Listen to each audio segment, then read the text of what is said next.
is intended for a mature audience. If you are not 18 or older, stop listening and find more age-appropriate content. This show will cover topics in a satirical manner. If you are offended by any content herein, that is your own problem. As you have been warned, please do not try this at home, or anywhere else for that matter.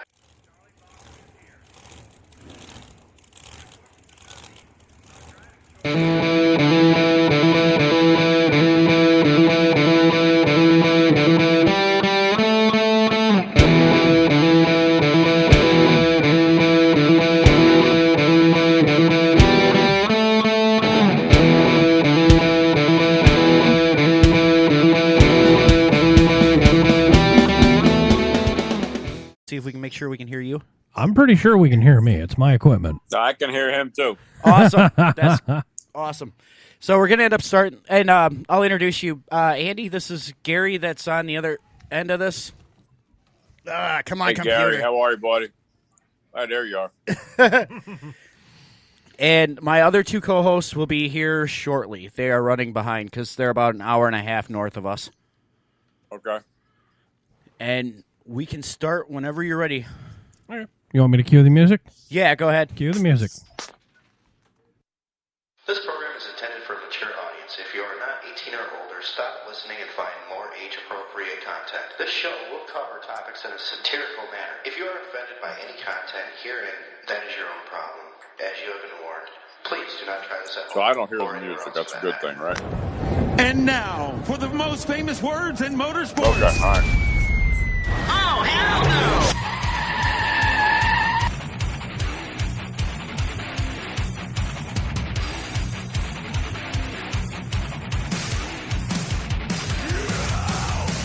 Hey, hon, can you pour me another glass of wine, please? All right, whatever. And welcome to Blown Pistons. I'm your host, Gremlin Dave. Sitting to my right... Aria. Kind of. I attempt to be. Sitting to my right is Hammer. Oh, hey, it's Hammer. Yeah. And we I'm have sorry, I was just listening to the live feed for our guest to ask for a glass of wine. And our special guest tonight is retired NASCAR driver, ARCA driver, and mechanic, owner of his own shop, Andy Belmont. Hi, boys and girls. How are you? So, I know I'm doing well. How we're are you, good. Dave? I'm good. How are you, sir? Living a dream, man. Life's good. There you go. So I've been kind of fanboying it lately and going through, I guess, Lately? stalking all your Facebook stuff so I didn't look like, well, Facebook, YouTube, everything, so I didn't look like an idiot trying to talk to you. You have had a really great career. I mean, as far as like everything you've accomplished is awesome because not a lot of people can say they've been in your shoes and what you've accomplished. I don't know. I appreciate the comment and the thought process. I don't know that, I don't, how do I say this properly? I got to dance at the head table. You know what I mean? I got to play at the head table. We all know, I was too dumb to quit. I was driving a shit box, but it's just, I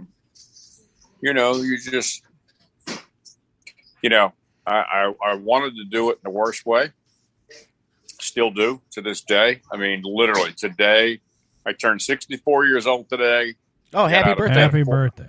I got out of bed at 4:30 this morning. I went to the guy that prepares when I buy new race cars and stuff. The guy that is the dealer, he prepared a car for me. So we got our second car ready. We're taking 3 cars to Florida in February to race Alltech and Bubba Raceway. I think it's Bubba. Anyway, dirt track. But I love racing, and it's what makes me tick. And when I was a younger man, I was much more naive to the way of the world. And I believed at that time in my life that a guy that wanted it bad enough, could chase the dream and make it work. I didn't understand in my 30s the politics and the bullshit and the whole, how the whole thing works. If you're not one of the chosen few, and I don't mean that with any disrespect. I mean, when you see a guy like Kyle Larson, mm-hmm. I mean, that kid could show up with a wheelbarrow and win and whip their ass. Oh, you know what I mean? Yeah. I mean, he is watching just this year and everything in what he did on the off season and everything. Yeah. I mean, the guy's amazing. I mean, I watched him last year in a sprint car do things against the world of outlaws, the best of the best, and just make them look like. And I'm going to tell you something. I mean, Donnie Schatz is one hell of a race car driver. And just, Larson just put it on him. You know what I mean? So, when you go against the outlaws, the best that they've got, and you just go flat ass wear them out. Yeah. The kid's got talent. And so there's always going to be, in our world, as you know, there's always going to be a Jeff Gordon, a Tony Stewart, a David Pearson, Richard Petty, the way time went. There's always going to be that guy that is just head and shoulders above the rest. And it really doesn't matter. I mean, when you think in Larson in particular, think about how, and this is no disrespect meant to anybody, please. It's not. But Ganassi's shit isn't any better than Childers, okay? Yeah. And he was winning with it. You know what I mean? So that you put him in Hendrick stuff, it's like, oh my God. It's like taking candy from a baby. And this kid's not done winning anytime soon. Yeah. So now that he's with Hendrick, it's going to be. But anyway, all I'm getting at is, I had a dream. I wanted to be there. I was willing to do whatever it took. Yeah. Some of those mountains were bordering on insanity. When you look back, but I did it. I raced with Harrigan. I raced with Dale Earnhardt. I did business with. I don't mean to. I did business. I gotta just pause you for 1 second because my other two co-hosts just showed up. I just want to introduce them real quick.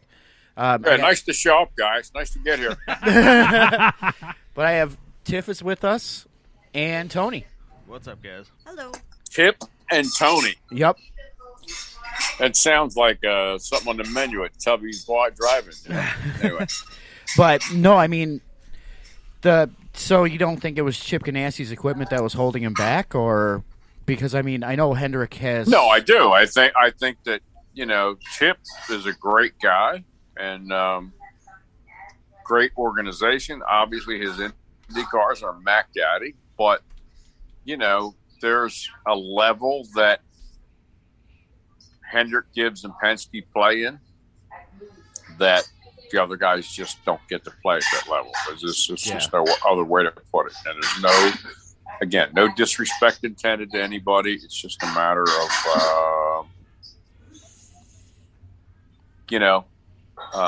I think it's really cool. Look at what Colleague is doing. Guy comes in, hires a bunch of guys that are just rabid race car guys. They just want to race. Mm-hmm. It's not about the money. It's the Colleague thing to me is refreshing because it's still about racing. It's not about the politics and the nonsense and the bullshit because there's plenty of it. You know what I mean? They just want to race. And he's giving them the resources and the guys that are there, they just want it so bad. And that's just like, man, that's just, again, that's just kind of how it was. I mean, my whole life. Mm-hmm. And so and I appreciate you noticing, but it's kind of, on one hand, it's really cool that you notice, but on the other hand, it's like, listen, I didn't win the most races in a sportsman car, modified car. Certainly, I was a back marker in the Cup level. We never really set the world on fire. I had some good runs in a Busch car, but not. We were fast, but we didn't, like a lot of people. I'm one of those guys. I don't believe in the woulda, coulda, shoulda. Either you produced or you didn't. So we were there. We were in the show, but we didn't we didn't win. And my situation with the Bush thing was a little bit weird because, I got asked to drive after Clifford got killed, and I jumped in the car and saw Clifford's name on the roof. And I mean, it's some weird stuff there, but when you race cars for a living and opportunities are presented to you, you kind of, you look at everything and you go, screw it. I'm just going for it. You know what I mean? And that's end of the day. There's no way I can explain to you that some of the stuff made sense, because it didn't. I mean, you look back and you go, but given the decisions I made with the information I had at the time, I would have done the same shit all over again. It's just how it is. Okay. Well, I know, like, listening to some of the interviews and stuff like that, and I love the interview where I found you, and it was on the Rise of the Field Fillers. That guy does a really good job, and the interview he did with you was really, really cool. I mean, just the fact of what you were talking about. I mean, your history with NASCAR. I love the one story where the guy came in and tried to tell you what to do with the car, I believe, and you told him to basically go to hell, and it was like one of the president of NASCAR or something like that, one of the head guys. And not really go to hell, but you were like, this is how I run. And I unfortunately, when I was in my 30s and I was trying to run Cup, I didn't understand that there was politics involved. See, I came from dirt racing, where you show up with the best stuff you could build. You start it wherever they told you to start in heat race. You blasted your ass to the front the best you could. Mm-hmm. And if you ended up being decent in the point leader like we were, you started 13th to 18th every night. And guys, and, you had 15, 20 laps to get to the front. You built the best stuff you could. You brought the best car you could, brought the best gun to the gunfight, and you blasted to the front. I didn't know when I got to the Cup level that that's not how it works. I didn't know that you just bring the best gun you could to the gunfight and you fire away. I didn't realize that's how it was. Okay. So, some of that stuff is, Brock did a great job. He asked me pointed questions. He let me run with the ball. And I really appreciate guys recognizing that there's guys like me, Jack Sprague, like Carl Long, Mike Potter. I mean, there's a lot of guys that got run over every week, running 30th. Okay. And we were just there because we wanted to be there. We were, had our, we literally had our mortgage payment on it was the tire bill. And if we didn't make a certain level, you couldn't pay your mortgage payment. It was just, it was that touch and go. And it was a time where it's hard to make folks out there understand, because today it's become so, there's such pomp and circumstance and glitter, and you have all this crap that's out there with, the dude that's driving for Michael Jordan and, all the garbage that's out there. I mean, it's not about racing anymore. It's just like, I'm so. There's a lot more advertising in politics. Well, I have to tell you, bring some of these guys to Bridgeport Speedway on a Saturday night. Bring them to Grandview Speedway on a Saturday night. Bring them to New Egypt Speedway on a Saturday night. Bring them to, I don't know. I just go to Stafford. Come to Wall Stadium. Bring some of these guys with their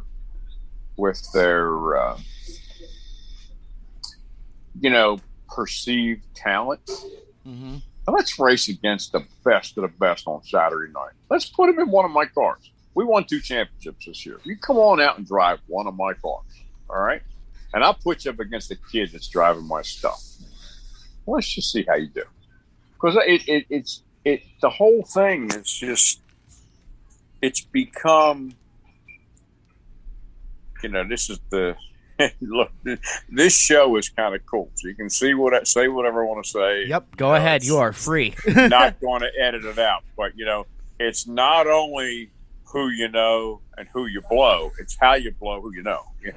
It's kind of a it's kind of a it's become less about, like, the Kyle Larson thing is so refreshing. Like it's the whole, like, you could almost predict that they were going to give him a speeding penalty next to last race. Okay. Mm-hmm. You're going to predict all the, they threw all the rocks at him they could, and he still beat them at their game, Yeah. But you can almost predict that. It's so, you can predict the debris caution. You can predict the whole, it's so aggravating to me at this point in my life. And again, it's show business. Here's the problem. You have to understand. It's not about racing. It's not about racing. It stopped being about racing a long time ago. That's why I love what I do on Saturday nights. I love still going to the racetrack. I still eat a dirt sandwich on a Saturday night. I still love going to the diner with the guys. It's racing. Mm-hmm. And it's put your best foot forward. And the crap that's out there now it's so political, and it's so, this nonsense that they're doing right now. The feedback is not good, but you're not getting that from the media. You're not getting the whole controlled thing about this new car deal. Okay. Mm-hmm. And there's a lot of problems. There's a lot of problems with the new car and everything, or just the way everything's set up now. Absolutely. The new car is got issues. The new car is, first and foremost, on the pit stops, the right side single nut. You turn it backwards. You turn it counterclockwise to tighten. Go lefty. In our world, lefty loosey, righty tighty. It's not how it is. It's back to the 50s and 60s, where you have one side, the left side tightens going left, the right side tightens going left, the left side tightens going right. I suppose they have to do that just due to the fact of how the one single nut and the way the car tire rotates and all that crap. Correct. That's all. I mean, it's not rocket science. It's not new, okay? But this is how it works, all right? So it's new. The next problem is the wheels are coated. The coating, the nuts don't seat into the coating. So once you run a lug nut on a wheel in a pit stop, now you have to dress and coat. You have to dress the wheel where the taper is. Oh, wow. Because the nut, they don't tell you that a wheel fell off at Charlotte. They don't tell you that stuff. No, they just want to give the positive. They're giving you all the positive, not telling you that car had a wheel fall off. They're not telling you. Anyway, so, and I don't want to be the complete Grim Reaper on this thing. I think they'll figure it out, because in reality, this car is nothing more than an MCGTP car from 3-4 years ago. I mean, they're rehashing old technology that's already out there. This is not brand new crap. Okay. So this is stuff that's out there. So they'll get it. They'll get it figured out. But when the drivers are all bitching, and they're all bitching, nobody gets out of the car, says anything nice about these cars. But you're not hearing that. That's not what's out there. But anyway, so back to the whole thing. I don't want to completely sound like I'm throwing rocks at these guys. I'm not. Well, it could be worse. They could be driving your original number 14. Well, yeah, they could be. They could be, but they... I, too, have done research, Dave. Well, I would hope so. The producer would know what he's talking about. Well, it's the 1980s. For what I'm talking about there, folks out there in listener land, it's the 1980s dirt modified car, number 14. Just give that a good Google. Andy Belmont, number 14 car. It's wow. Do we need to get our sponsor out, too, by the way? Which one? Vapor? Yes, we will. Okay, I just didn't know if... We will. All right. But I mean, so Speaking of sponsorships, Belmont Racing and all that, and then Dave's like, "Hey, didn't we forget something at the top of the show?" Jackie's used to that. Yeah, Jackie's gonna kill us. Ain't the first time. So, Andy, do you mind if I shout a sponsor out real quick? I'll be disappointed if you don't. All this right. is how the world turns. Man. Yes, sir. Yes, sir. Hey, guys, if you like what you're hearing, check out our lovely sponsor at idealvaporllc.com. Use the code BHN 15% at checkout for 15% off all of your purchases upon checkout. I said it redundantly. So, guys, again, check them out live and on scene. And Portage, Wisconsin, great facility, fantastic facility. Can't say enough about the facility being awesome because why? There's a pool table. There's a lounge. There's a knowledgeable staff. There's a kiosk. You can sign up for your rights to vape and other bad habits, essential. And also, they have a nice CBD Plus section over there. We're going to say CBD Plus section because it's Wisconsin. We suck. And they got a picture of Hammer where you can flip him off and say "fuck him." Yep. And every time you walk in that store in person and tell them that Hammer sent you, Hammer gets fired. And they charge you more. And they charge you less. Actually, they hook you up with a nice little throw in there when you say, "Hey, Bad Habits Network sent you." So again, that website is idealvaporllc.com. Use the code BHN 15% at checkout. That is in Portage, Wisconsin, locally. So, guys, thank you again for listening to that little diatribe. Back to you, Dave, and everyone else. Okay. So, going to have my Moscow Mule now. You do that. So, you started like a lot of the older gentlemen did when it was like the short tracks and stuff like that. It was, did you start in like the go-karts too? Because I know that brings up a lot of the younger talent now. But you guys are asking me questions about a long time ago. All right? we didn't realize this was going to be Andy Belmont. This was your life. Well, you can say pass if you want to. the world has changed quite a bit. There's always been, the quarter midgets and that kind of thing, but technology has changed all that quite a bit. I did the go-kart thing way back when. I raced snowmobiles. If it was a motor and capable of going fast, I was, dirt bike, mini bike, motorcycle, whatever. Because a lot of that stuff you had access to, but if you didn't have a license, you weren't old enough yet. That's your only option, to go fast. So, but when I was prior to having a driver's license, my father would drop me off at this guy's race shop. And we would work on his cars, and then one of the guys would bring me home because I didn't have a driver's license. And then the driver, he owned the car, the other partner owned the motor. That partnership went sideways. I ended up remaining friends with both of them, so I acquired the car and the motor. And I bought the car, Dad bought the motor, and that really is how it started. And it was that very first car was a guy by the name of Red Coffin that ran Reading, built the car. It was a leaf spring rear, trailer bar front, which you guys have no idea what that is. But, it was a very primitive dirt modified way back when. But that's how we started. And then, I tore the fence down just about every week and learned how to fix them pretty good. And they were junkyard parts, so we were scavenging junkyards and that kind of thing.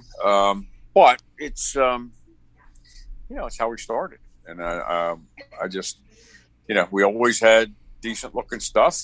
I mean, listen, I got to tell you, and I think you're smart enough to understand this. When you're young and you're a racer and you're just dying to do this, you're so beaming proud of what you've built, but the reality of it is you don't know that it's a shit box. Okay. you just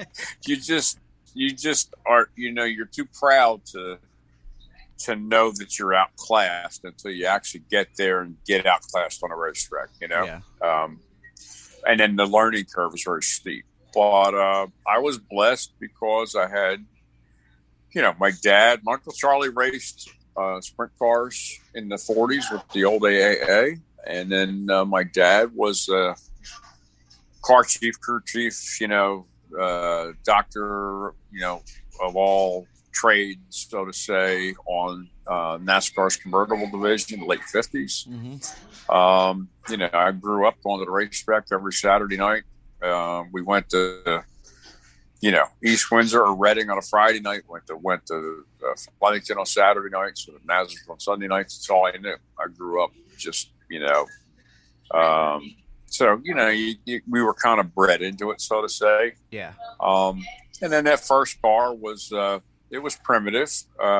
You look back and you look at the pictures and you go, wow. But I built the body, I didn't know anything about any of that crap. When I was 16, 17 years old, we hand built a body, and, we literally took sheet metal, rolled it over a acetylene bottle, and we bent electrical conduit with an electrical conduit bender, and we brazed it to the panels, and the panels warped, and you had to fill them with Bondo, and it's nothing like what it is today. But anyway, Tony, you got a comment on that one, Tony? Yeah, go ahead, Tony. Lay it on me. You're quiet over there, buddy. Talk into the mic. I can definitely see this in my head. Remember, shaft, not head. There you go. Yeah. So our mics look like, we always jokingly refer to them as like penises, so you got to talk into the shaft on these. Oh, God. Oh, my God. All right. Yeah, those days are long gone of actually but having anyway, to work. So Tony had a question? No, I would comment. I was like, you got to get closer to the mic, Tony. Yeah, there's just way too many. Anyway, I was, how do I say this to you? I was too blind to know anything more than I just wanted to be there. I wanted the best stuff I could get. So the first year we had this home built car. Yeah. Red Coffin did the chassis. We did the body. We got a great motor from back then. Billy Gettle did the motor. Anyway, tore the fence down. We crashed 17 times in 26 weeks, but we were fast. I was one of those guys. Most of my career, I brought you back either a steering wheel or a trophy, one or the other. And we just 77. I got connected somehow with John Burnett and Howie Krantz, and we got the first of our Burnett cars, and we were fast out of the box. We crashed big, but we won a couple. And then I went to work for Burnett, and then I learned quite a bit about the industry, the business, and how it all works. And that was being tutored by Howie Krantz was phenomenal. Yeah. Because when you learn the geometry, then when you're out there in a race car, it just something clicks on how to make you understand it. And then I worked for Burnett for a few years, and then I got to I drove Bob Fisher's car in 1980. I drove Pete Haraka's cars Haraka built them. They were Whitey Memlong's cars. I drove in 81, and they were carbon copies of the Grant King cars. I mean, they were phenomenal race cars to drive. So it was kind of a deal where it started out auspicious debut, if you will, but I got to drive some pretty good race cars, and then I was never content to I didn't want to just always stay at that level. I was pushing forward because I wanted to be a Cup guy. Yeah. And I would do whatever it took to be a Cup guy. And my first NASCAR race was at Pocono. Never sat in a blacktop car in my life. Qualifying was fogged out, and I got a provisional by the promoter because he paid for me to be there. And we finished fifth in the first car. First time I ever sat in a blacktop race at Pocono. And I ended up buying cars from the guys I drove for, and it was just we won Rookie of the Year in '87, won a championship in '88. Mm-hmm. And then, it just kind of evolved. I don't know how to explain it to you, but there was a lot of heartache along the way. A lot of, I have to tell you, I look back and tell you, listen, I would not have changed anything. Please don't take it any other way than that. But you know, I shit on family life. I shit on my kids. You know, it's you don't mean to do that. When you look back and you reminisce, and you're my age now, you look back and you go, wow, you know. But when you're a racehorse with blinders on and you're only looking forward, have no ability to have any peripheral vision and see what's going on around you. The only thing you know in your brain is go to the next race. Mm-hmm. You know, there's a lot of things that fall through the cracks. And, you know, I got my first divorce.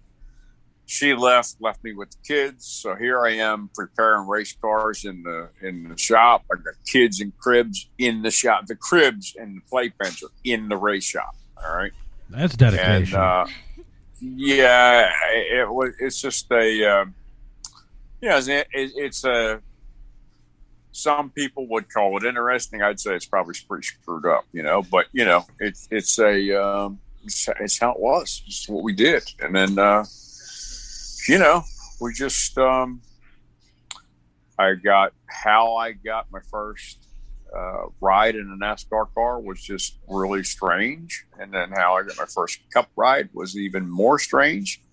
You know, we were winning races. I was not the biggest winner, but we were winning races. Yeah. But Doc Mattioli called me and said he liked how I handled myself with the media, blah, blah, blah. Yeah, you had some pretty good interviews from what I seen on there.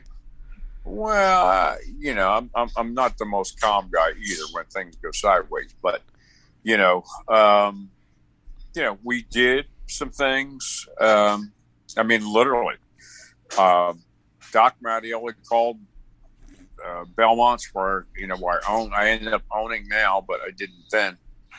And you know, Dad's like, it's another one of your freaking race car calls, you know. And I picked it up as Doc Mattioli, owner of Pocono Raceway, you know. And he's like, hey, can you meet my limousine's going to pick you up tomorrow, and I need you to ride with Bobby Allison and go do a tour of Philadelphia. I'm like, okay.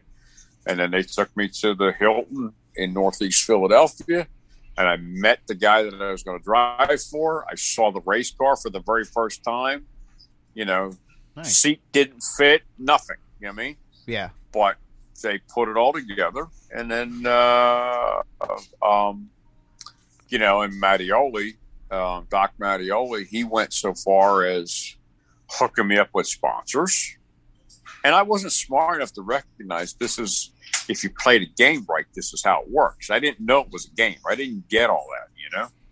So, but he lined me up with a sponsor, and then that sponsor came on for 87. So we won Rookie of the Year. And then I won Hickory in my rookie year, which was kind of cool. You know, you look back now and you go, these places, they're so steeped in tradition and history, and you go, wow, I won my first NASCAR race at Hickory, you know. But, you know, that all started because of Doc Mattioli, you know, and then that kind of got the ball rolling. And then,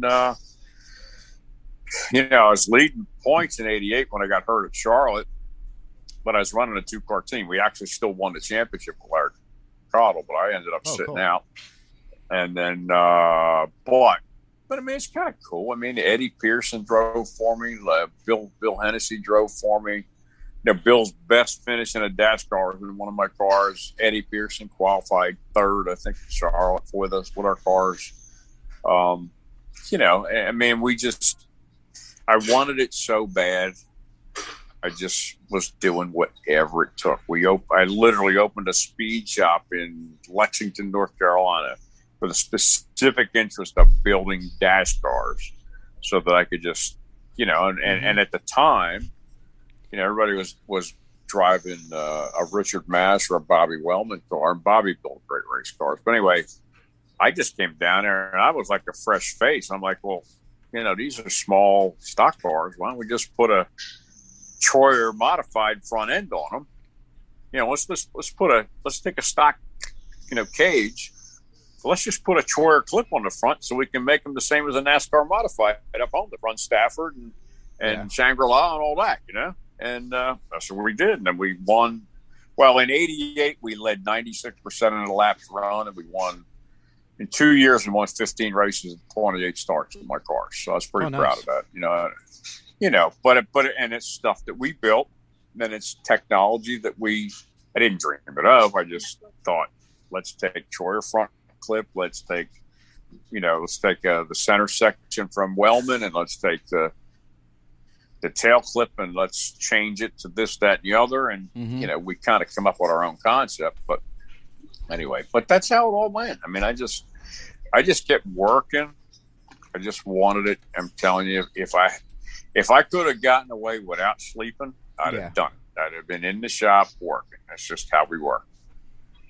Now, I think Tony had a question for you. Did you? Or? No, it was a comment. Oh, okay. We finally got his mic set up. It works. Another comment? No, it was the one from before. Okay, I didn't hear it. So yeah, your dedication and actual building of cars is long gone. Everything's all done by either CNC or Fab. It's nothing like it used to be. Well, I have to tell you, my point of view was, I'm not a guy that wanted to line up like a penguin and follow. Okay. I just, I will never, as long as I live, forget,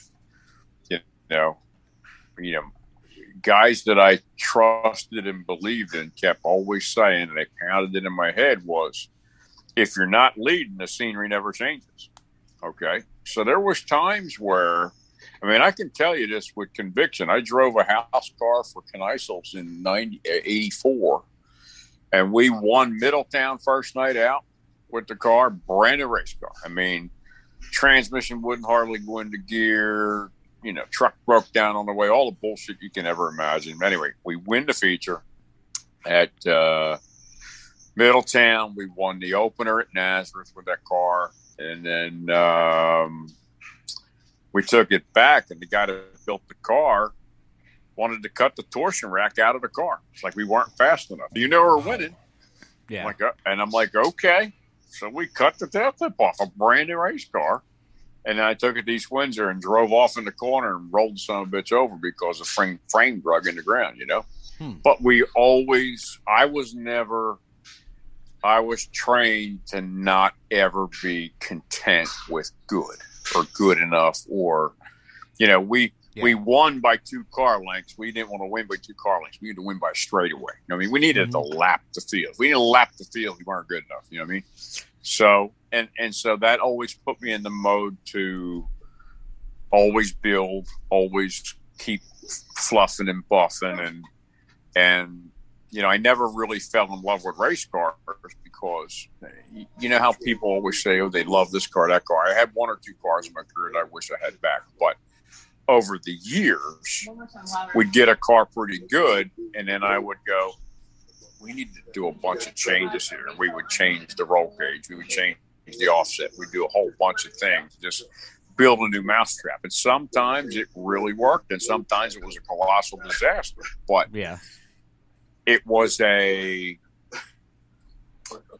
real learning experience, and I feel like today's drivers don't have any of that. They came out through quarter midgets, they jumped into legend cars, they went to Bandoleros, they went to legends, they went to legacy cars, they went to wherever. Okay, and somehow they got a fast track into a cup opportunity, and they never worked on any of this stuff. Yeah.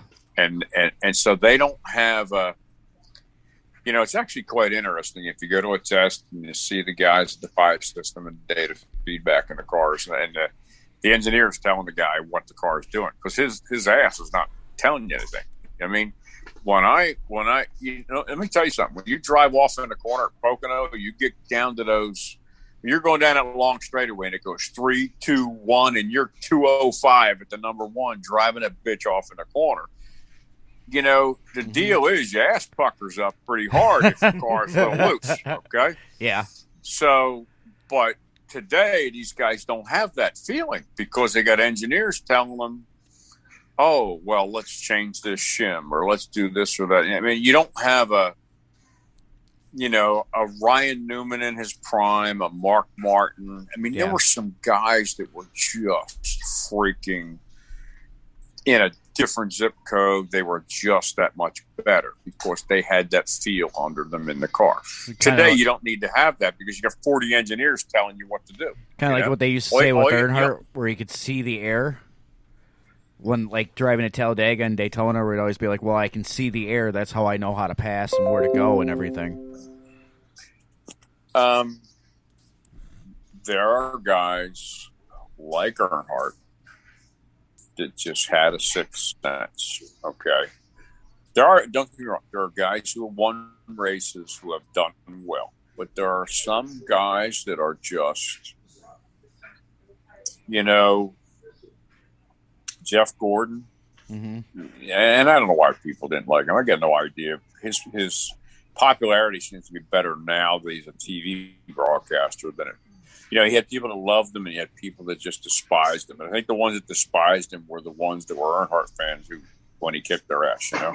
Yeah. But that kid, I seen him in a sprint car at East Bay when he's 13 years old. I'm like, this kid is unfreaking real, Yeah.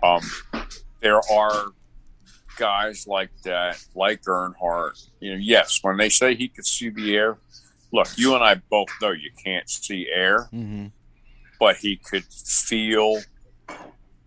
There's something, I don't know how to explain it to you, but because I could never get what he got. All right, all I know is there were sensations happening, and I couldn't identify them, but he just knew exactly what it was. He was just, and so, but there's only, in every era, if you look at that from day one, it's always been that way.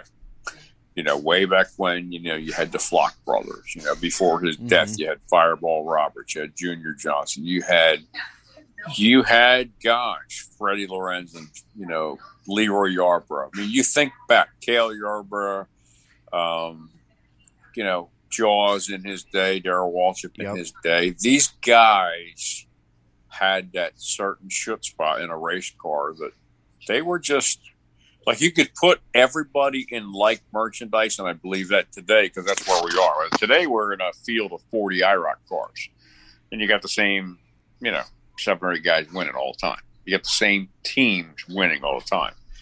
Part of it's engineering, part of it's the drivers. There's a lot of different factors that go into it. But end of the day, when you talk about an Earnhardt or these guys, like Earnhardt seeing the air, that's what they always said, he sees the air. But the results don't lie. I mean, we all watched him.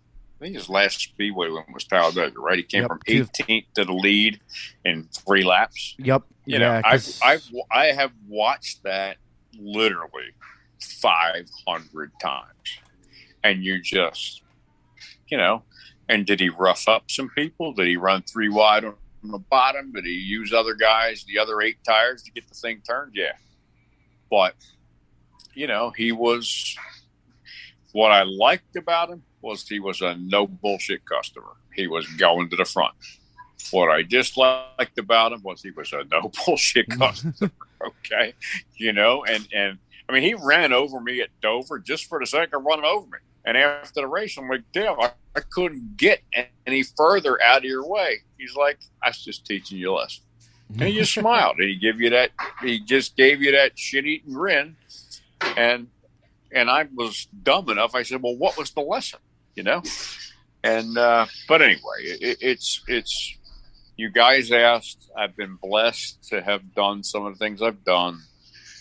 And, I'm no different than hundreds of guys out there that are surely to God, I'm thrilled that I got to race with those guys, but I didn't have the talent of a Jimmy Hensley. I didn't have the, there's some of the, I can only tell you in my time, in my career, I got to be in the driver's meeting with the absolute best of the best. Mm-hmm. It was, I raced side by side with Richard Petty for 50 laps at Dover. That would be cool. and I understand that it was Richard Petty's declining years, But it's and still it was the me king. but still the king. I had chills for 50 laps. Okay, I was sweating my ass off. It was 150 degrees in the car. I was cold from the chills. Okay, I got to race with Dave Marcus and Jimmy Means. I got to race with some of the. I mean, Darrell Waltrip. Well, we always kid. The 3 races he won in '92 were the 3 races he came into my trailer to give me a driving lesson. Okay. Oh wow. And it was just, and we always kid about it because you had to do the Unical Record Club. You had to do the rookie meetings, all that nonsense. And but you had, if the rookie meetings was always run by, they would just pick out a champion driver. So it was Rusty Wallace or Darrell Waltrip or whatever. And it was actually just funny how it worked out that the 3 races he won in '92 were 3 races he was the one-on-one with me, Okay. And what I should say, with me and Jimmy Hensley. And anyway, I was blessed to be able to race with some of the, my very first Cup race. I got asked to go drive a car for a guy at Dover, and my first ever event, I'm sitting between Neil Bonnet and Alan Kwiecki at an autograph session as a Ford driver, Oh wow. And Ford was very high on me through a series of contacts. But, I'm just a dumb kid from Langhorne, just wanted to be there. I was a mechanic that just had a dream that I could do this shit, And so here I am sitting between, some of the all-time greats, and it was just, a real, and it's actually crazy because here we are, fast forward years later, my kid goes for an interview, and he gets in there with a suit and tie, and Eddie and Len are like, "Oh my God, you look at your father. How's your dad doing?" Yeah, the whole interview was them asking my kid how their dad's doing, and he gets the job. Well, your son actually works for my favorite race, or did for my favorite race car driver. I'm a huge Brad Keselowski fan.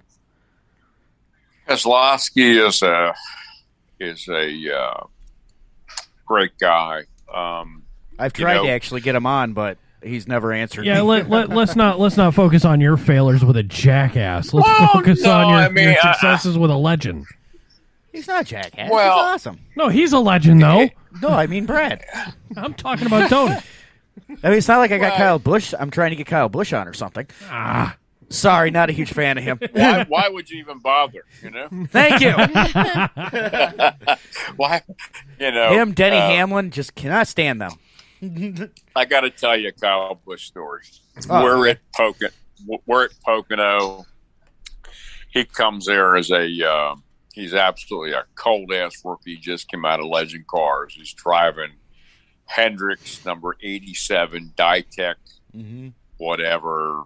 Mac Gaddy race car, and the crew chief on his car at the time, here I am, married, kids and everything, divorced, whatever, living on the road. So I end up living at Gordon Gibbs's house. Gordon Gibbs was crew chief for Hendricks satellite program with Bush. So I sit on the fence next on the pit road next to him. Prior driver introductions, and I said, "Listen, you've got the absolute fastest car here. All you have to do to win this race is be rolling at the end." I said, "But if you mess with the regulars who are in this deal chasing points, it's going to bite you in the ass. So if you guys will go down memory lane and go look up Kyle Busch's first ARCA race at Pocono in 2000, 2001, somewhere back in there. Yeah. You will see a monumental wreck where him and Ron Cox go into the first turn fence and blow up in a ball of flames. Oh, wow. Because he roughed up Ron Cox coming off of the turn 3 going down the main straightaway. Mm-hmm. And Ron Cox just right reared him getting in the corner.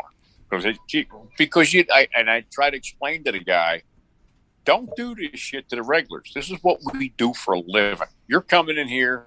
You're on the ABC, the Arca-Bush Cup deal. You're coming and going really quick, but we're here doing this. This is how we make our living.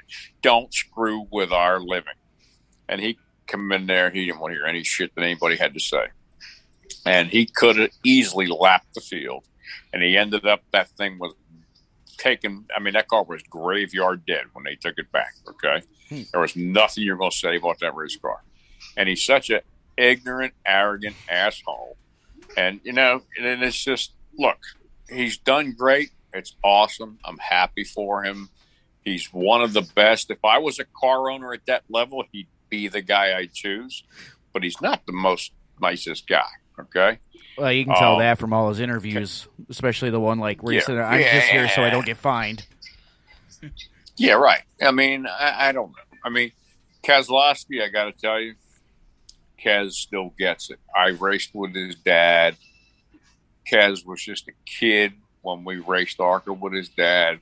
And that was Brian Keselowski, right? Or Bob or Brian? Brian's his brother. Okay. Bob is his dad. Gotcha. Bob, hard-nosed guy, ran Chrysler products in ARCA. At the end of his career, when I was first coming in there, after I had, you know, I'd run Cup and I figured out, you know, running 35th every week's not paying the bills. And then we ran what actually happened in my career. We went to Pocono, or went to Michigan in 95. Truck broke down on the way, got there late, went down pit road, got through tech inspection late, went down pit road to make a lap to go. In NASCAR's world, if you don't make a lap in practice, you're not allowed to qualify.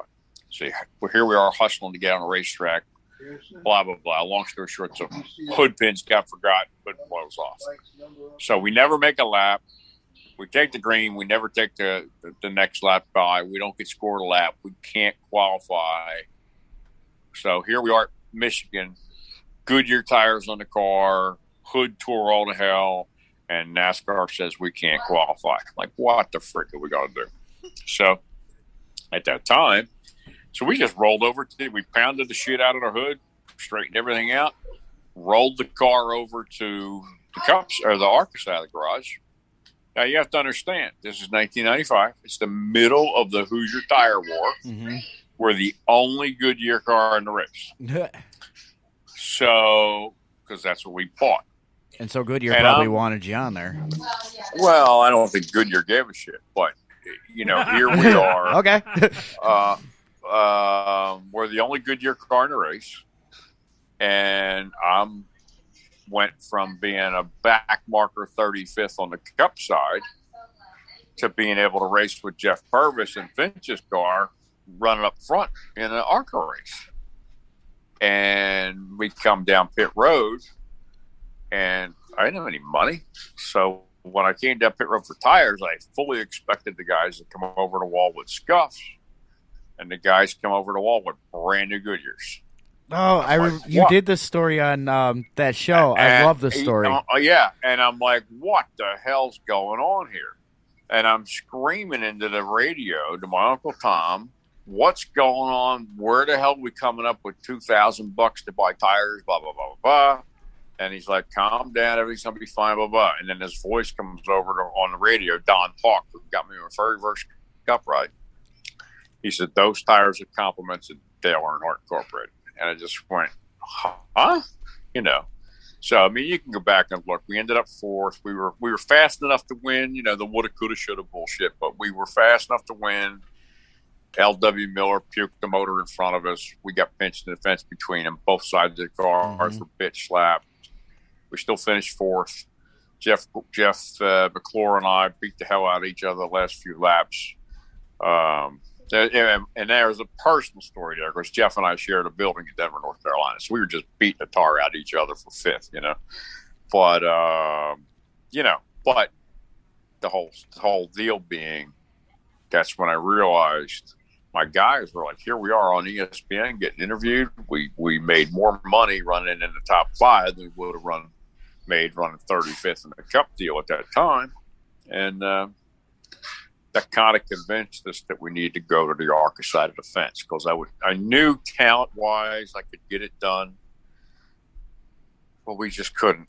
We couldn't outdollar him on a cup side. You just can't. You just can't. There's just and it doesn't matter who you are. You can't go in there and it's a cubic dollars thing, and there's, listen. I'm the firm believer in the American dream, but you're not going to go in there, no matter how much you dream. You're not going to go in there and beat Penske's 45 engineers. I mean, you're not. And, you're not going to beat the cubic freaking dollars, But anyway, back to Keselowski. Kes, we raced together with his dad. Kes was just a kid. He is the most grounded of all the drivers at the cup level. Doesn't forget where he came from. Doesn't forget what his father went through to be a champion, to get him the opportunity to do what he does. And then my kid working for Keselowski, I I don't want to say I get the inside scoop, but there's no question my kid and I, we talked, and I love the fact that Keselowski's a lot like Newman. He's a machine. He just, he's a student of the game. He studies, he does the, and don't get me wrong, they all do the simulator and all that, but Keselowski breaks the race down. He analyzes past races, he dissects the corner entry, corner middle, corner exit, on throttle, off throttle. I mean, the guy he's a phenomenal student of the game. And I hate that he left to go over there, but I wish him well, and I really think he's going to raise their game up. I really think he's going to make a change over there. And, we'll see. He might be good for Chris Buescher. Chris Buescher's a great kid. Yeah. But Keselowski is a quality human being. Just forget about the fact that he's a great race car driver. Okay, he's a great race car driver. And I just know, the deal. You become a lame duck when you announce you're leaving, and nobody means for that to happen. But no matter what, that's what happens. You know what I mean? And everybody the starch is kind of going out of their sails, But Keselowski is a great race car driver. He's one of the handful at that level. And there's only a handful. You know what I mean? Larson and Elliott are sitting in identical equipment. Yeah. Identical. And you see what Larson's doing, okay? But you have to go watch Larson run a late model, a dirt car. You have to see this guy. He's just in a different zip code. And so there's only, I would say, in my opinion, Larson, like it or not, Kyle Busch, Keselowski, Logano, they're in a different, those guys are different. They really are. And I don't want to discount, I think Hamlin's a pretty good race car driver, but he's kind of like me in a sense where pretty decent, but never won the big game. You know what I mean? Oh, he's kind of, yeah. And maybe he'll prove me wrong, but it's Hamlin in particular. We did some stuff with the film crews and shooting commercials and that kind of crap. And, these guys don't even know that they treat people like shit. You know what I mean? Mm-hmm. I mean, I have to tell you, and I'm one of those guys who'll do whatever it takes to make a buck. Okay. Build show cars for Spam. We built show cars for the Air Force. We built, shoot commercials, stunt driving. I've done all that bullshit. And, we're shooting a commercial for Interstate Batteries at Concord Speedway. And we do 50-some takes on a 100-degree day wearing a 3-layer suit because the dude can't even say his name on camera without stuttering, And you just realize, and again, he he probably don't remember any of that stuff. But the guys that were there being treated like shit, we don't forget. Yeah. So, and I just, again, he may. I think part of it is, like Truex. Guys like Truex don't come along every day. Guys that are stand-up guys that can drive the wheels off a race car, who did it in a modified back home, and then they, Truex is a perfect example of, the guy was getting it done at home at Wall Stadium and just tearing the world up in a modified, got a shot in, Earnhardt stuff. And if y'all remember, it's in the history books, but the guy goes out and wins or runs second in Earnhardt stuff first time out. Mm-hmm. And, they get a contract, it's just because he's that good. And he's just, some guys are just in a different level, and I firmly believe that the best race car drivers in the country, other than say Larson and Busch, are not in the Cup. They're racing some Saturday night racetrack somewhere, and they just didn't get noticed, or they didn't know the politics, or they didn't have mom and dad's checkbook, or there's some guys driving cabs on Sundays that defies any kind of logic, but because they could write the check, you know what I mean? Mm-hmm. It's just Well, yeah, trust me. Sorry. I understand. I got off on a tangent. Sorry. No, you're fine. I understand because I grew up all my Saturday nights when I was younger at Rockford Speedway, which I know like Rusty Walls used to run at, Dick Trickle, and a host of other guys, and then Tony actually used to run at Slinger, right? Slinger. Yeah, Slinger racetrack. Right. Slinger and Beaver Dam, Oshkosh. And I know Tiff. Wisconsin. I know Tiff. You've been at the tracks. I don't know what your history is on that stuff, or if it was mainly like straight track or. No, I used to go to the Rockford Speedway when I grew up. I used to know some of the drivers there and everything. Parents used to know them pretty well, so we used to hang out in the drivers area a lot because we knew quite a few people. So me and Rockford Speedway got me into the whole car world, and then from there I fell in love with drag racing. So, but yeah, went from there. We've all spent quite a few hours at the track, and honestly, that's a lot more fun than. Like, that's why I enjoy, like, watching, like, the Bristol night race and stuff like that, because it does kind of go back to the roots.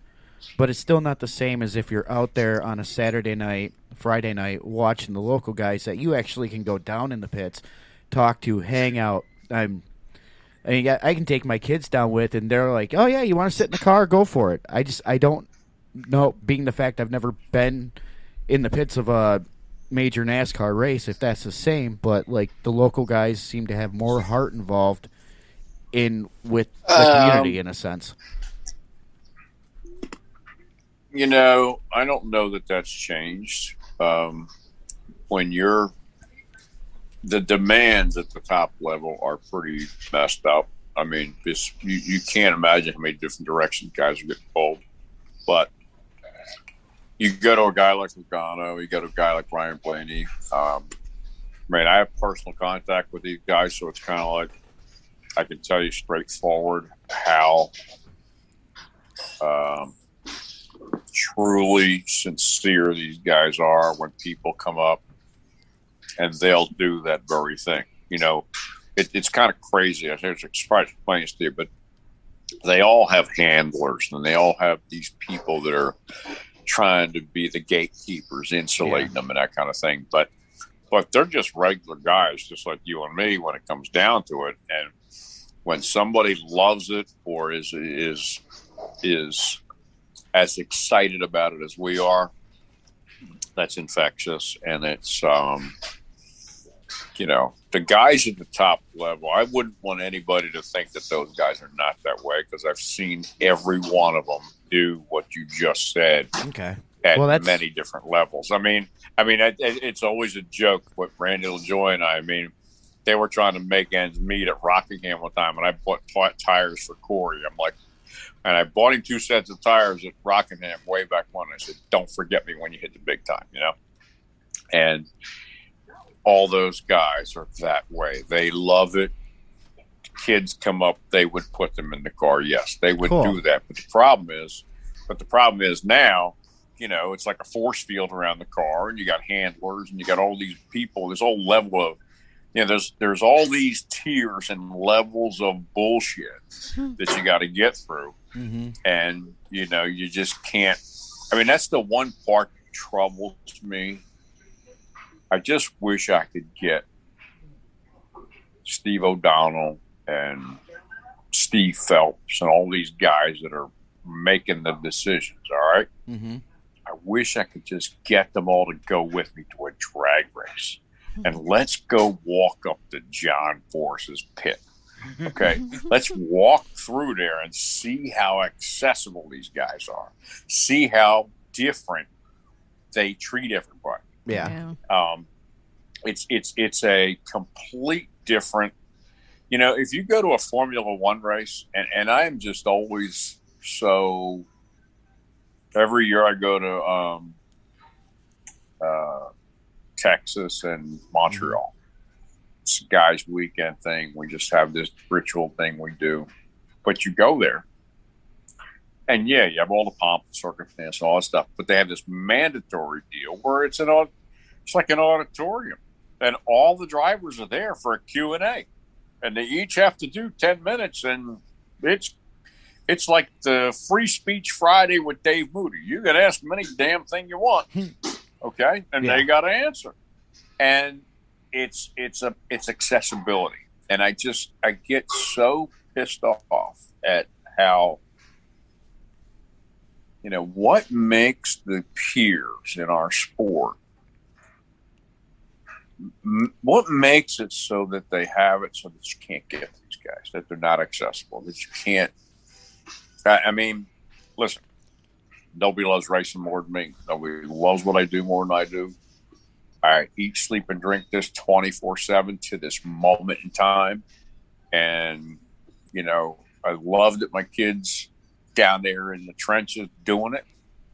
But sometimes I go, what tea leaves are you guys reading?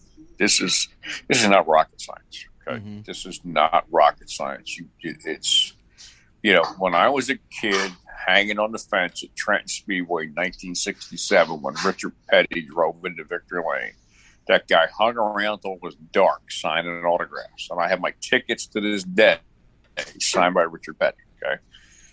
And that impact on me is not allowed to be, it's not permitted. It's not done. Yeah. You can't get to, I'm sure that NASCAR's having an absolute cow over the fact that Larson's old lady is chugging a beer in Victory Lane. She's shotgunning a beer. Oh, my wife and I laughed about that. I mean, she's as Saturday night racetrack as they come. And, she gets it. She does. She's not, they're not. I love the fact that all of the glory and glitter hasn't changed the fact that they're Saturday night racers that made it. You know what I mean? And it just troubles me, and I know we're off on a tangent there, but it troubles me that it troubles me that the whole deal is the lack of accessibility, and propping people up that couldn't drive a hot nail in a snowman's ass as race car drivers. I just go, we've got some people sitting in prime rides and prime race cars that are, supposed media darlings who can't walk and chew gum.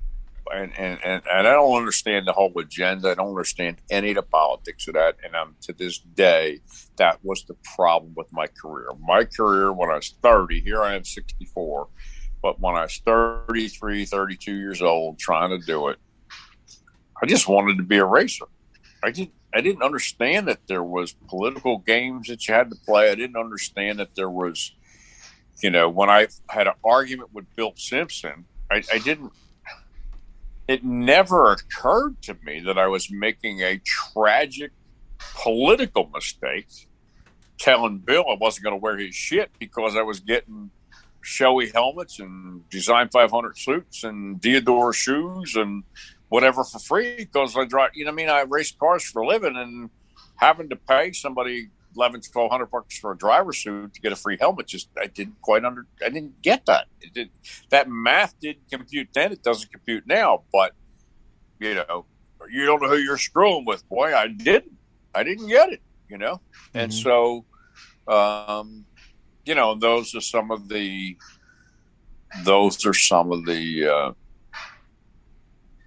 detours, if you will, that came along, and I was hard-headed enough. I'm like, I don't give a shit if I got to sit and not race. I will never wear a Simpson seat belt. I will never wear a Simpson glove. I will just never do it because I just, you know, because the guy just made it clear that I was a peon and his shit don't stink. And I'm like, who the hell are you? We both put our pants on one leg at a time, bud. You know, just don't play that shit with me. But yeah, I was too ignorant to understand that there was political equity, if you will. Mm-hmm. So anyway, anyway. Sorry, I got off a tangent there. But no, you're fine. Anyway, and I know, like, after listening to some of the other stuff and that, you actually, and I don't know, I'm assuming a lot of the drivers from like the early 90s and stuff, like my first hero for racing was Davey Allison.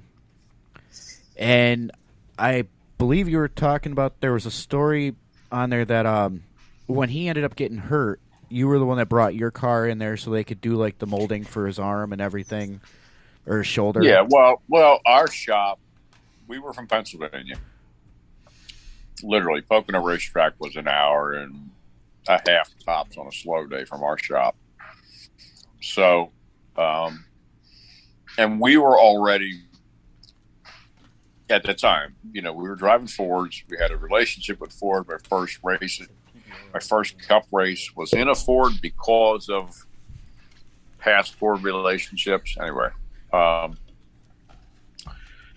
so when Davey, you know, Larry McReynolds was sending us spindles and stuff to work on when he was at Yates. And then we had Ernie Elliott was literally, this is before the world is the way it now. We literally would ship a front clip on a Greyhound bus. We have to go to the bus depot to pick up a front clip. But we had, you know, we were a back marker. So they weren't going to look at us closely. And so the stuff that we got, if it was borderline legal or whatever, and, you know, the guys that are running for the championship couldn't test that shit because it was, you know, you didn't know if it was going to work or not. So they put it on, and we were dumb enough to go, hell yeah, I'll try it. You know, I'll run 200 miles an hour with that shit in my car. You know, if we tear the wall down, it'll be okay, you know. But anyway, so Davey flipped. Waltrip turned him coming across the short chute. He flipped. And we took our car to the Lehigh Valley Hospital so the doctor could make a prosthetic so Davey could get in the car and be able to work the shifter with a broken shoulder and broken collarbone. And then our sponsor at the time, they had a Citation jet that we were flying to the races on. They have to understand, it's all new to me because I just always drove to the races in a E350 van, you know. But anyway, long story short, it's about a 16-hour drive from our shop to Talladega. And we all gave up our ride in the plane so that they could take Davey from the Wilkes-Barre Airport, take him to Talladega. We drove, but we sent the car up there so they could make it so that Davey could get in the car. And, you know, it was just, we weren't doing anything to be heroes. We weren't doing anything except just being racers, trying to help another racer. And it didn't matter that it was, you know, Davey Allison or Dave Marcus or whoever. It didn't matter, you know. But in fairness, you know, Davey was a great guy. My dad, when we were kids, our very first motorhome that my dad bought was a Banner motorhome that Bobby and Judy Allison had. And a series of circumstances happened, but my dad knew Bobby Allison way back when. And my parents bought this motorhome. So it was kind of like, you know, it was a comfortable situation. And, you know, Davey was on the fast track and he was Bobby Allison's kid. And, you know, we felt obligated. I don't know how to support it to you, you know. So it is what it is. We sent the car up there. They made it so Davey could race the following week at Talladega. And kind of cool. I mean, I've said this story a zillion times to those that feel like listening to it, but for a dumb kid from Langhorne to be introduced as a charter member of the Alabama gang, and at that time you still had 50,000 people at the grandstands to watch qualifying. So here I am, this dumb kid from Langhorne, barely making ends meet, trying to make the show, and I'm going down pit road here for crowd war. Right? It's pretty cool stuff, you know. And it's just, I mean, listen, the cool shit doesn't pay the bills, all right, but it gives you the kick in the ass to try to. It gives you this kind of, okay, we're going to make it. It's going to be okay. We're going to get through this week. We're going to get the next week. You know, you're making gains. You know, and you know when you're struggling to survive, the littlest gains are, you know, the impetus for going the next level, or going the next step.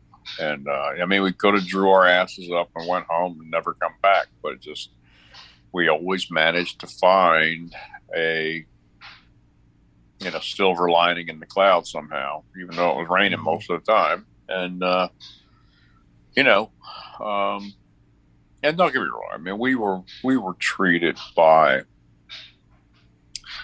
the world is not this way anymore. And I hate it, but, you know, we got scuffed tires. We got used parts. We got new parts. We had a lot of people in the garage area taking care of us. And it was mainly, I don't know if you guys can even understand this, but the guys that are like me that just have this passion and love it so much. There's a bunch of guys that love it just the same in the garage area. And those guys, even though we kill each other for a spot on a racetrack, there's this level of compassion and respect that, you know, I would do anything for. There's a number of guys that you could hand me a list of names that I just do. You know, whatever they asked me, they told me tonight that I needed to be in Sacramento tomorrow, I'd do it. You know what I mean? Because it's just how it is. It's just the code kind of thing. But there were guys like, you know, Mike Bean, Mike Porter. I can't even begin to explain them all to you. It's just guys that, and some of these guys have gone on to great successes. Some guys have left the sport. Yeah, Cliff Champion left the sport. Cliff's a great guy, great group chief, but got tired of the bullshit, you know. And there's a bunch of guys in that boat, you know. And I hate it for them to a degree, but it's just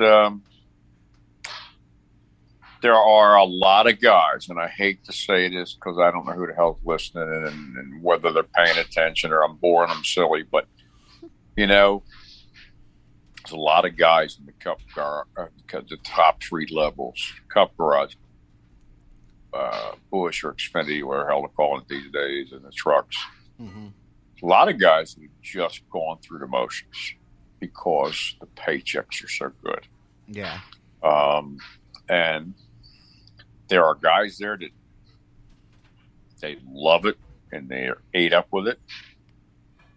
But there's a really larger percentage than not of guys that are just like predicting the doom and gloom and waiting for the bottom to fall out. they're just riding the gravy train, making six figures, doing, they get to go to the racetrack and they get to fly on the plane, they get to play race car, and they're getting paid six figures to do it. And they're packing it all away because they know the end is near. And that's horrible to say, but there's a lot of guys in that boat, and I just, I don't want to paint a terrible picture. That's not what I'm trying to do, but it's just like, I guess, try to explain it to you this way. Picture your kids playing t-ball for the first time, and they're just innocent and naive, and they're happy, and they're loving what they're doing. And there are some of us like me that never grew out of that. Okay. That never, we got older, we got wiser, blah, blah, blah. I made all the mistakes, but I never lost that. I love going to the racetrack, man. It's just, I can't tell you to this moment in time. I just, I don't have a problem with waiting in line to sign in and paying the $40 or, I still love it, man. I just love it. I just love when the motors fire, and I love when the sprint cars are there and I can smell the methanol. And I love when the ground shakes and I'm 64 freaking years old and I still get a chill when they play the national anthem at the racetrack. I just can't even begin to tell you how ate up with it I am. There's a lot of guys that are at the top level that are not that way. They're just going through the motions, and I get offended, so to say, and it's no disrespect intended, but I just kind of get offended with guys not recognizing the privilege that it is to get paid to play. You're getting paid to play race car. And I feel like there's in my heart of hearts, I feel like when you're getting paid to play race car, getting paid to do what you love to do, I feel like you should give something back. And a lot of them are just, they're just sucking the life out of it, and they're not, and don't get me wrong, the whole deal is it's like any business. There's ups and downs. There's politics. There's the water cooler talk. All that bullshit exists in NASCAR, and it exists at Belmont's garage. Okay, it's life. But I hate that there are guys making a living, making a lot of money, just not loving it the way we do. Does that make sense? Yep. No, perfect. Totally. It's across all sports, though. You see it all the way. NBA, there's politics NFL, in everything. Baseball. You see it in every sport. Yeah, unfortunately, but it's there. But I hate to do this because I'm having a blast listening to the stories and how, everything. Is there anything that you want to promote? Because I'm just about out of time on this. I just want to promote Wisconsin, man. I love going to Menominee Falls and seeing family we got out there. Oh, you do? I love, I love Spotted Cow beer. Hell yeah. So you ever come through Janesville? That's just, where the hell is that? West. We're what's known as what would they call it? The butthole of Wisconsin? Yeah. We're literally 15 minutes above the line from Illinois and Wisconsin on I-90. On 90. How far are you from Slinger? What are we from Slinger? If you take 43 across, you're probably about an hour. Hour or It's so? closer to us if you go to Slinger. Yeah. I've been to Green Lake. I've been to Menominee Falls. I've been to Algoma. Then you drive right past my work if you go to Green Lake all the time. My fiance used to have we had a rental house in Forestville. I love Door County. But hey, I'm sorry we're out of time, and I'm sorry I run off the mouth. You didn't get to ask me no, you're questions fine. like, but Well, next time you come out, this is my normal deal. Next time you come out this way, hit us up. We'd love to have you in studio. Oh, that would be cool. So, I'd like to see that. See your grand empire. Yeah, it isn't much. It's basically a basement with. Yeah, it's a basement. Microphones. So we're small show, and we're just trying to make the best we can out of what we can. So No, hey, I appreciate it. Appreciate you having me on, and I wish you guys the best. And if there's anything I do to help you, let me know. okay, and yeah, like I said, next time you're coming in Wisconsin, hit me up, and we'll definitely make arrangements to do a show and have you on. Or we just go to Slinger. That'd be great. Or we'll just Appreciate go it, to Slinger. guys. All right. Well, There you go. again, this has been Andy Belmont, and guys, check him out on Facebook. Check YouTube him. I mean, some really cool stuff on there. So, again, have a good night, sir. Take care. Thanks for having me. Yeah, Take no care. problem. Bye. And dead air. There's dead air. Hold on. Dead air. Sing it away. Lots Hold on, of dead air. I'm just trying to clear out everything on Dead here. air. Still dead air. Now I've opened something else up. Ah, crap. Do not give Dave computers. Oh, wait, we remember what happened last time we gave Dave a computer. Yeah. Yeah, it crashed. No. No, he just made a bunch of sound clips that he's going to do right now because I see him typing it. Oh, what the hell? Haha. Damn, I didn't want to interrupt him, so I just kind of let him talk. Cause... No, you were fine.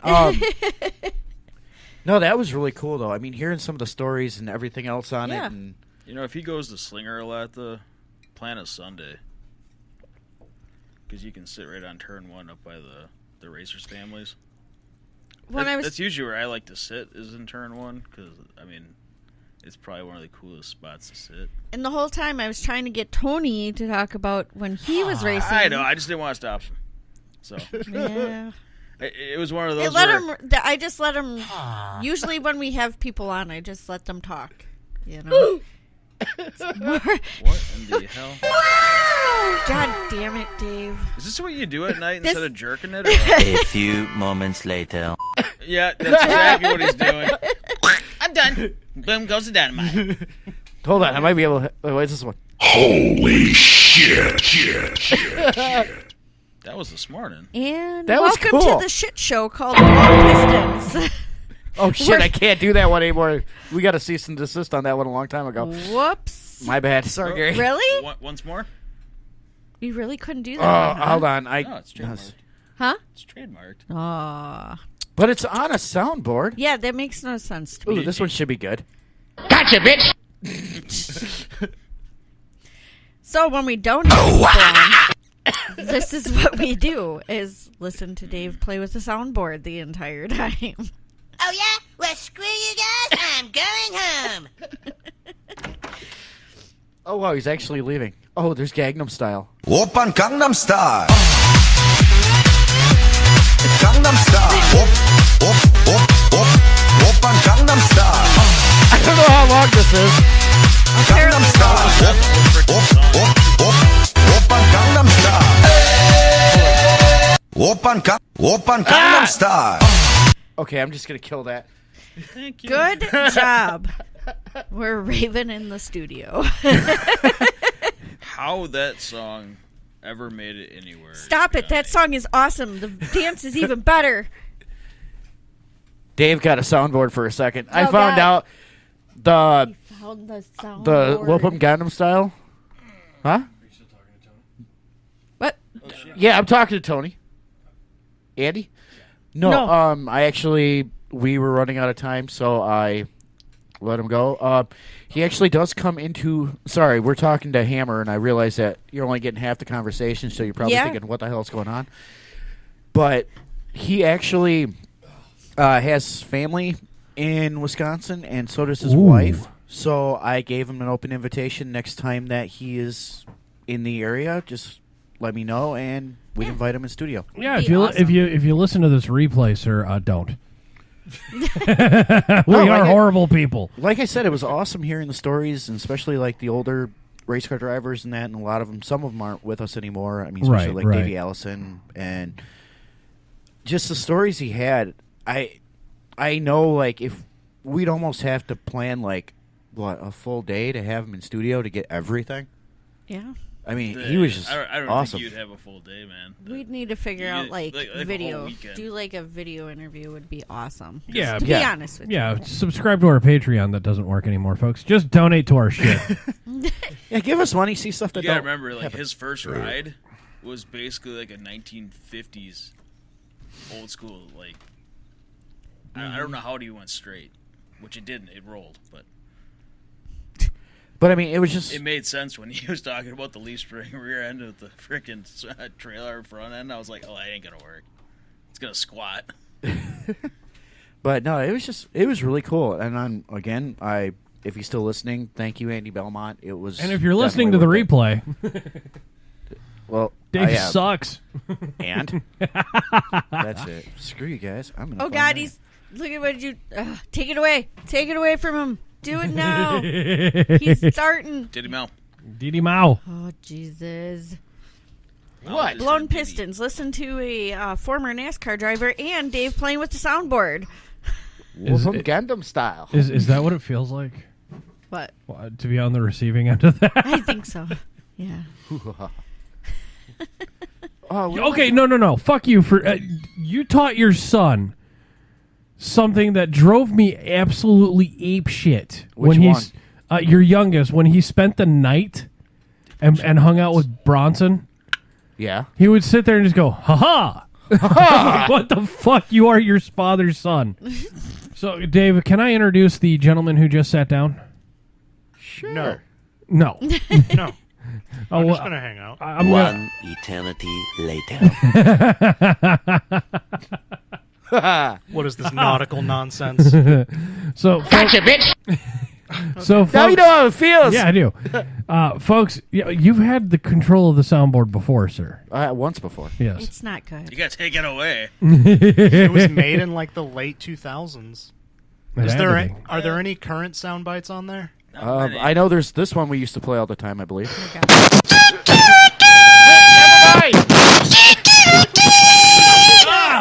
I don't know what the fuck that was. It says John Cena, so I thought it was. That was not John Cena, sir. We just lost like I could 80 hear it. people that. My God, how did we not lose the board? That was I like don't helium know. or That was something. terrible. Stop it. I couldn't see that coming. Ladies and gentlemen, that voice is. I'm gay. Welcome, gay. You walked me into that. Now I have to change my name. I have to get a new ID card because of that. Don't worry, it's on a passport now. Now I'm You just click gay. the X. Do we still introduce you as comedian, or are you average Joeing it now? I'm just average Joeing it now. Average Joe Dalton J. Pfeiffer, DJP. Hi. How the hell is Exotic Butters? Oh, you don't know Exotic Butters? Dude, I'm going to... mine's a play. Exotic Butters. Okay. So, That's it? That's it. That is it. That's Exotic Butters. That right there is Exotic Butters. This is 2 girls, 1 cup. I know. Exotic Butters. I think I want to clap those. Oh my God. Fuck. If you seriously played 2 girls, 1 cup for the entirety, we're all gonna be like. Bleh! No, next time play that in the background when I'm doing the fucking commercial. Or Blue Waffle it up. It's been done before. It has. They bugging, bro. Yeah. Johnny's got it right. Rest in peace, headphone users. Oh, It's still going. What the fuck? Okay. Stop it. Step away from the soundboard, goddammit. I think it's done. I don't know. No, he's still clicking. Stop clicking. What's fluffing a dog? Stop it. Red Rocket, Red Rocket. Dave is watching a new style of porn. Where in the hell are these Nerf guns that we so had before? Oh God. You're gonna Was get that banned someone from having the sound. diarrhea through a didgeridoo? Yeah, it sounded great. So. Oh jeez. You could hear like the undertones of something hitting the water. You got a racket every time. He's just... He doesn't stop. This somehow got turned into... Well, if he's listening to the replay... Board. Soundboard. You just killed the show, Dave. You're killing it. It's getting distracted. It won't stop. You can't... yes, it will. It's called clicking And stop. there it goes. Ha! I know how to mute the board. Okay, fine. I'm done. I'm done. I'm done. I'll shut it off. Gotta update your sex playlist. Again. I said I'm done, Tony. No need to shoot. No worries. I got you, buddy. I'm still shooting. I didn't get to shoot anything today, so someone's going to get shot. Yeah, how has your deer season been? Skunked. I got to watch 3 shit trucks drop probably 50,000 gallons of shit in 3 different fields today. And then my dad gets to shoot a deer. So Look how'd how you he do? nonchalantly just loads it as he's talking. You can hear it in the mic. Okay, I shut the computer off, man. I'm done. I'm done. No, you He's got not. muted. That's what happened. Welcome back, Dalton.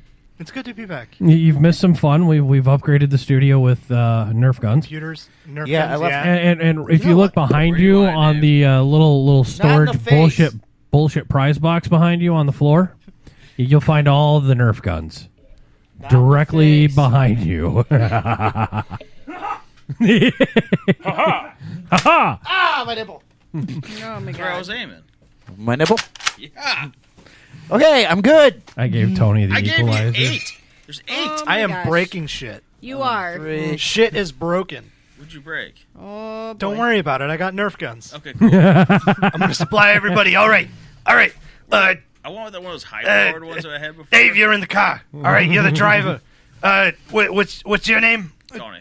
Tony, you're in the car. What is this, blown Pistons? You're all in the car. I like this We all got one car. Everybody's got a steering wheel. Everybody wait outside. We wait for them to bring the money out to us. There we go. Stop it. You just Tony, hit him keep in doing what you're doing. Tony, shoot a rally. I got a bag of guns. Anybody want a gun? I'll take a mini. Is this loaded? Yes. Fucking. It's not loaded anymore. All right, we're gonna unload all these guns. Right, Gary. This one's more your speed. I like that one a lot, actually. Yeah, It's very he's like accurate. Get the stripper pistols. This thing is That little accurate. bastard's got power, though. I got one of those. These are all loaded. Fucking fuck. So, anyways, how's everybody's That was a good interview. winter happening? I don't even want to shoot anybody. I only know 2 of you. That's all right. Don't shoot Tiffany. She gets really angry really quick. Yeah. Okay. Can I just?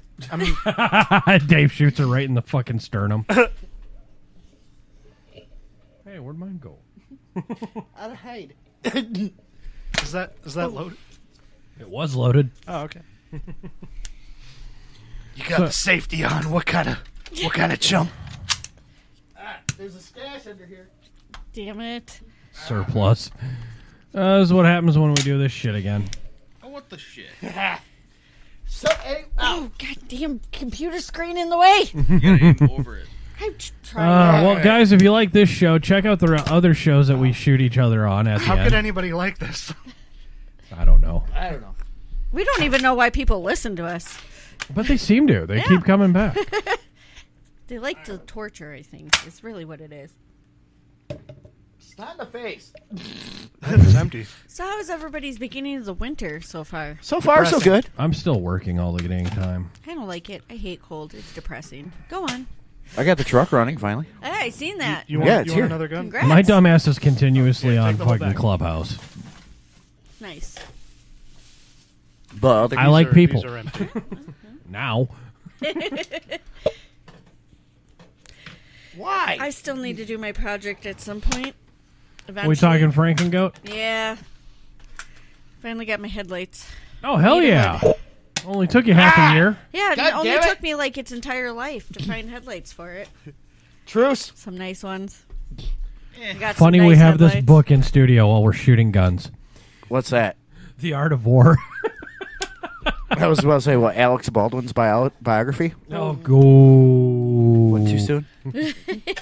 Ah, fuck me, man. What's the difference between Kyle Rittenhouse and Alec Baldwin?